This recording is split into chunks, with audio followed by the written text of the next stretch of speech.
Assalamualaikum warahmatullahi wabarakatuh kepada anak-anak kelas 8 dimanapun berada yang berbahagia.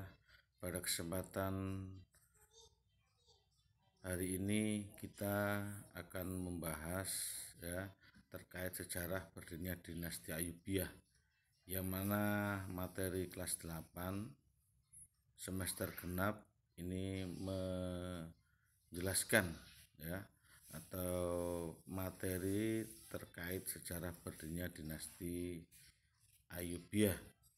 Semoga anak-anak tetap dalam keadaan sehat dan tetap patuh pada protokol kesehatan karena masa pandemi COVID-19 belum selesai. Perlu diketahui anak-anak sekalian, dinasti itu adalah sebuah kerajaan. Ayyubiyah itu nama yang dinisbatkan kepada leluhur keluarga Ayyubiyah. Bani Ayyubiyah itu merupakan keturunan Ayyub, suku Kurdi. Pendirinya bernama Salahuddin Al-Ayyubi, putra dari Najmuddin bin Ayyub. Kehidupan Salahuddin Yusuf Al-Ayyubi penuh dengan perjuangan dan peperangan. Semua itu dilakukan dalam rangka menunaikan tugas negara untuk memadamkan sebuah pemberontakan dan juga dalam menghadapi tentara salib. Perang yang dilakukan itu dalam rangka mempertahankan dan membela agama, utamanya yaitu agama Islam. Selain itu, Salahuddin Yusuf Al-Ayyubi juga seorang yang memiliki toleransi tinggi terhadap umat agama lain. Hal ini dibuktikan yang pertama ketika beliau menguasai Iskandariyah, ia tetap mengunjungi orang-orang yang Kristen. Yang kedua, ketika perdamaian tercapai dengan tentara salib, ia mengizinkan orang-orang Kristen berziarah ke Baitul Maqdis. Pada tahun 1169 Masehi, ada seorang khalifah yang bernama Khalifah Al-Adid itu mengangkat Asaduddin Sirkuh sebagai Perdana Menteri Mesir pada tahun tersebut. Tetapi sayang beliau menjadi Perdana Menteri hanya 2 bulan karena meninggal dunia. Khalifah Al-Adid akhirnya mengangkat Salahuddin Yusuf Al-Ayyubi menjadi Perdana Menteri menggantikan pamannya Asaduddin Sirkuh. Ketika itu Salahuddin Al-Ayyubi masih berusia 32 tahun. Sebagai Perdana Menteri beliau mendapat gelar Al-Malik An-Nasir, artinya penguasa yang bijaksana. Itu berarti Salahuddin Al-Ayyubi diangkat menjadi seorang khalifah pada tahun 1169 Masehi. Dinasti Ayyubiyah itu berdiri setelah Khalifah Al-Adid atau dinasti Fatimiyah berakhir dan wafat pada tahun 1171. Salahuddin Yusuf Al-Ayyubi berkuasa penuh untuk menjalankan peran keagamaan dan politik. Maka sejak saat itulah dinasti Al-Ayyubi mulai berkuasa hingga sekitar 75 tahun lamanya. Itu termasuk waktu yang sangat panjang. Siapa penguasa-penguasa dinasti Al-Ayyubiyah?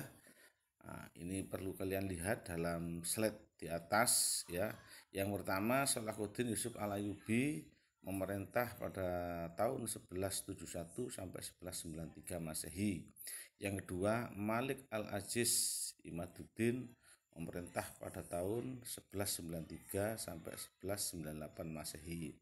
Yang ketiga, Malik Al-Mansur Nasiruddin memerintah 1198 sampai 1200 Masehi. Yang keempat, Malik Al-Adil Saifuddin yang pertama memerintah pada tahun 1200 sampai 1218 Masehi. Yang kelima, Malik Al-Kamil Muhammad memerintah pada tahun 1218 sampai 1238 Masehi. Yang keenam, Malik Al-Adil Saifuddin kedua memerintah pada tahun 1238 sampai 1240 Masehi. Yang ketujuh, Malik As-Soleh Najmuddin memerintah pada tahun 1240 sampai 1249 Masehi. Yang delapan, Malik Al-Muazzam Turan Shah memerintah 1249 dan 1250 Masehi. Yang kesembilan adalah Malik Ashraf, ini Muzaffaruddin, ini khalifah yang terakhir. Anak-anakku yang berbahagia, sedikit kami sampaikan terkait Salahuddin Al-Ayyubi. Salahuddin Al-Ayyubi tidak hanya dikenal sebagai seorang panglima perang yang gagah berani dan ditakuti, akan tetapi lebih dari itu, beliau adalah seorang yang sangat memperhatikan kemajuan pendidikan. Salah satu karya monumental yang disumbangkannya selama beliau menjabat sebagai sultan adalah bangunan sebuah benteng pertahanan yang diberi nama Qal'atul Jabal yang dibangun di Kairo pada tahun 1183 Masehi. Sedikit kami sampaikan terkait biografi Malik Al-Adil Saifuddin, ya, atau sering dipanggil Al-Adil. Nama lengkapnya adalah Al-Malik Al-Adil Saifuddin Abu Bakar bin Ayyub. Dari nama Saifuddin inilah tentara salib memberi julukan Sapadin. Beliau putra Najmuddin Ayyub yang merupakan saudara muda Salahuddin Al-Ayyubi. Berikutnya kami sampaikan juga Malik Al-Kamil Muhammad. Nama lengkapnya adalah Al-Kamil, ya, Al-Malik Al-Kamil Nasruddin Abu Almal Muhammad. Selain dipuja karena mengalahkan 2 kali pasukan salib, ia juga dicaci maki karena menyerahkan kembali kota Yerusalem kepada orang Kristen. Al-Kamil adalah putra dari Al-Adil.